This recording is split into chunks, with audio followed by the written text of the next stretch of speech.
Welcome back to Rails Minute. Hi, everyone. I'm Dan Bostrom, Rails Member Engagement Manager, and I'm here with Deirdre Brennan, Rails Executive Director. This is our effort to bring you videos where you can find out more about what is happening with Rails. Deirdre, this episode is going to be a little bit different because we're going to talk about one thing, the new strategic plan. So we're about to launch this. We've launched this, and so maybe you could start by going back and talking about all the work that went into it. You know, what was the process like? Sure. Thanks, Dan. Hey, everybody out there.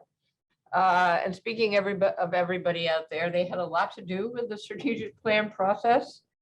We had a couple of great consultants, facilitators, Stephanie Chase, Cindy Fessmeyer. Stephanie's firm is called Constructive Disruption, which is a mouthful, but pretty descriptive, I think. Anyway, so we had a robust member engagement process. We heard from, we estimate 1,000 members over the course of the time. And, you know, the whole point of it was, you know, we were nearing the end of our second strategic plan last summer, I guess, and knew that, you know, we needed to engage someone to help us this time. The last time we updated our plan, we just did it in-house, but there's been so much change the last couple of years and so much, you know, so many unknowns in the future, you know, because of COVID, obviously, but other things as well. So anyway, so we had all kinds of member input. We had a steering committee that was made up of some staff and board members from Rails, but as well as, you know, members of all types. We had focus groups for different types of libraries specifically. We had Cindy interviewed some of the, you know, of our, you know, partners, you know, ILA, Carly, State Library, Heartland, IL, I think, as well. So it was just an incredibly inclusive process. And I think, you know, the steering committee was really terrific and, you know, sort of leading, guiding the member input. The board had, you know, had 3 or 4 discussions about it.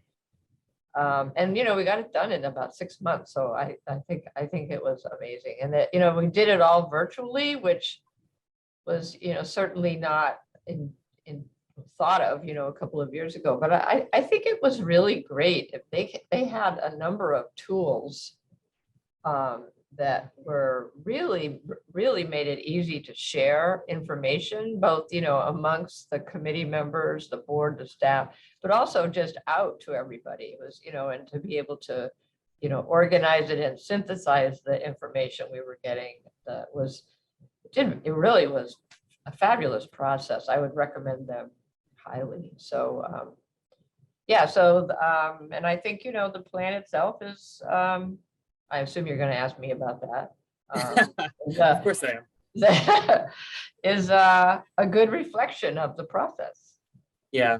And I also want to mention, if you enjoy hearing Deirdre and Stephanie talk about strategic planning, you can download the podcast that is live. And I thought that was a great conversation between the two of you, talking about how that's important for libraries. Yes. But you're right that Stephanie and Cindy Fessmeyer both did a wonderful job, and I think very inviting people, right? Very welcoming people and making people feel comfortable in the process, which is super important. Right. So all that brings us to now. And this is the point where I am going to ask you about the plan itself. What will people find in this plan, and what do you think are the parts that will kind of resonate with people? Well, I think that in many ways it's a continuation, but in many ways it's not, which I think is very, you know, appropriate. I mean, obviously, we have always been very focused on providing services, you know, doing work that the members want us to do. And so, you know, we wouldn't want there to be a whole lot of surprises in terms of, you know, stopping doing some things. But on the other hand, you know, you do get some new ideas, and that's fantastic too.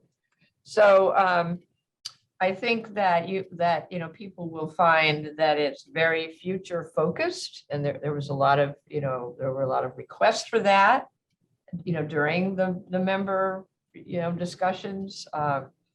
It's about partnerships with libraries, but also about leadership. And again, that's been something that's been, that has come up over the years, really, since Rails was formed.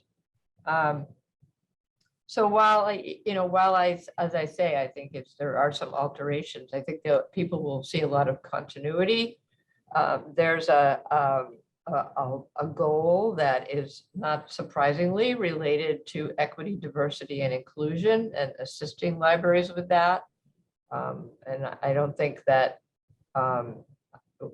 it wouldn't be a good plan without that. I mean, that's such a focus of libraries and just, people in general right now, and, wanting to help libraries with that. So I think that people will really, see a lot of, as I say, continuity, but also innovation. And I think that's, really important. I also, we did revise the vision statement and the mission statement. And I just, the vision statement is great. Don't ask me to quote it right now. But the mission statement, we connect libraries, I think is awesome. I think it says it all. I'm really happy with that. I think it really, it just really says what Rails does, and so I'm very happy about that. And I hope the members will be too. I think they will be. And I think it comes at a good time too, because I think, our work didn't change. It didn't change dramatically during the pandemic, but it certainly changed the way we work. And if we didn't change, that would have been to our detriment. But I think a new strategic plan that was written in that era, in this era that we're in, is really important, and really, and certainly, as you mentioned, an equity focus on equity, diversity, inclusion is a huge piece to make sure that's in there as well. So great. Okay, so based on what you're saying and what I'm hearing from you is it doesn't change a lot about what Rails is. Rails is still connecting people. Rails is still a system. Is there anything else you want people to know about the plan, or anything else that that you think that will change in the future with Rails? Well, I guess I would just, expand a little bit on the, continuity as well as innovation. It's the same really with libraries. I mean, what libraries do in terms of serving people and, lifelong learning, literacy, helping people find information, that hasn't changed, since forever. It just gets done in different ways, additional ways. The definition of information changes, et cetera. So the definition of literacy expands. So I think it's the same with Rails. So I hope that people will read it and tell us what they think about it and what they see, how they see themselves in there, maybe in the plan, and how they would like to see us, implement some of the new goals. I mean, people will see that it's still pretty high level. We'll do an annual action plan. We have to anyway for the state library. So that, works very well. So, I look forward to lots of conversations over the years with members about, more specific needs and goals that they identify for us. Wonderful. Well, we will make sure to link that strategic plan in the comments or in the description of this episode. And if you want to find it, it's pretty easy to find. It's on our website. If you go down to the Rails news section, you can find it there. And we will also link to that podcast. But that will bring us to the end of our episode today. If you have any questions about the strategic plan or about anything else for Deirdre and myself, please email communications@railslibraries.info. Deirdre, thank you for joining me, and we will see you next time. You bet. Thank you.